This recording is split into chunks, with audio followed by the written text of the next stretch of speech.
দরজার ভেতরে একরকম। নার্সিসিস্টিক পার্সোনালিটি ডিসঅর্ডার আমি যতটুকু জানি যে দরজার বাইরে মানুষের সাথে খুবই সোশ্যাল বিহেভিয়ার করে বা খুব চার্মিং একটা বিহেভিয়ার করে, দরজার ভেতরেই ভিকটিমের উপর তারা হচ্ছে এই ধরনের মেন্টাল না, এটা শুরু ফ্যামিলির ভিতরে বা ঘরের ভিতরে সে অ্যাবিউসিভ অ্যাক্টিভিটিস করতেছে, বাইরে সোশ্যালাইজেশন করতেছে। একটা সময় পরে তার সিভিয়ারিটি যখন বাড়ে তখন ঘরে আর বাইরে নেই, রাস্তাঘাটে, ঘরে বাইরে, বাসে, ট্রেনে, সব জায়গায় তার সেম অ্যাটিটিউড। ও তখন মানুষরে, আশেপাশের মানুষরে মানুষই মনে করে না। এদের ভালোবাসার ব্যাপারটা মানে পার্টনার রিলেশনশিপটা কেমন হয়?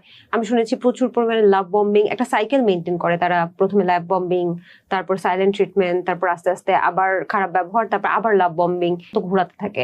এই সাইকেলটা কি একটু বলুন? এই সাইকেলটা আসলে বেসিক্যালি কি, যে ও যে ভিকটিমের উপর বারবার হচ্ছে অ্যাবিউসিভ হচ্ছে, ওর আবার একটা টেন্ডেন্সি কাজ করে এইটা যেন না যায়, এই জিনিসটা যেন না যায়। Victim একটা হয়ে এক্সাম্পল দিচ্ছি, মনে করেন আমরা সবচেয়ে বেশি টাইম স্পেন্ড করি ফোনের সাথে না।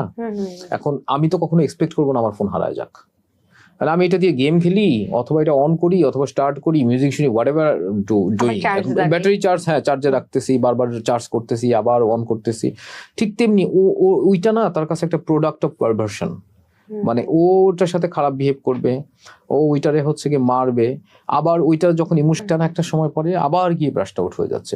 সবচেয়ে বড় কথা হচ্ছে অ্যাবিউস এন্ড ইনসাল্ট করে ওরা হচ্ছে একটা গ্র্যাটিফিকেশন পায় এর কন্টিনিউয়াসলি, এবং হ্যাঁ পৈশাচিক আনন্দ, এবং নিজের সাথে কম্পারিজন, যে তুমি কিছুই না আমি অনেক কিছু, কারণ ওর মধ্যে ওই অ্যাটিটিউডটাই গ্রো করে গেছে, আই এম দ্য কিং।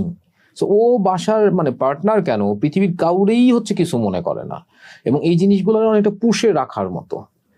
একটা সার্টেন টাইম পরে না, ভিকটিম যখন আর টলারেট করতে পারে না, ভিকটিমও কিন্তু ব্রাস্ট আউট করে, ভিকটিমকে একটা সময়। কিন্তু আমার কাছে কেন যেন মনে হয় যে এই যে নার্সিসিস্টরা এই ধরনের ম্যানিপুলেশন করতে থাকে, এটা একটা ম্যানিপুলেশন সাইকেল। তো সবকিছু ব্যালেন্স কিন্তু করতেছে, মানে এখানে অতিরিক্ত যখন ধরেন শুধু যদি অ্যাবিউসিভ আচরণই করতো তাহলে তো ভিকটিম বুঝে যেত যে এটা অ্যাবিউসিভ, এই জন্য তো বললাম তখন তো বের হয়ে আসতো। তো ভিকটিমকে একটু কনফিউজ